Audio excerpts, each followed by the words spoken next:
Hi everyone, so today I'm going to show you how we can install and uninstall the Autodesk product. So firstly, go to this box and type uninstall tools by the Autodesk, click yes, and for the user account control, click yes, and then select the type of the product that you would like to uninstall. So for the instance, I would like to uninstall the Revit. So if I click on this, it will uninstall all the add-ins for the Autodesk Revit, and then as well as the main product, and then select on this for the Revit and click uninstall. So now I'm going to show you how we can install the new product. So firstly, go to the new tab and go to the Autodesk page,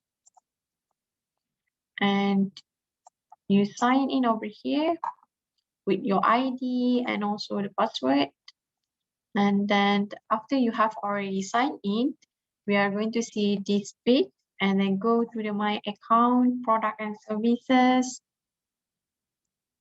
And after that, you can select the product that you would like. So there are 3 packages over here, AEC, or you want to select the PDM or Media and Entertainment. So for instance, I would like to install the CV3D, so I'm going to go to AEC collection. So I'm going to go collection AEC, view items, and then find the product that you would like to install. For instance, I would like to install the CV3D over here, and then select the version that you would like to install and click view downloads.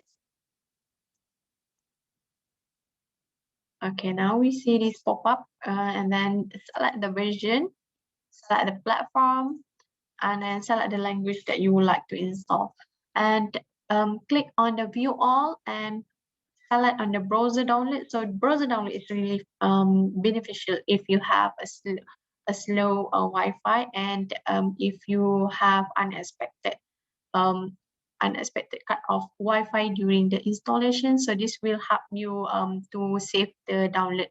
So go to this browser download, click browser download again, and click start download.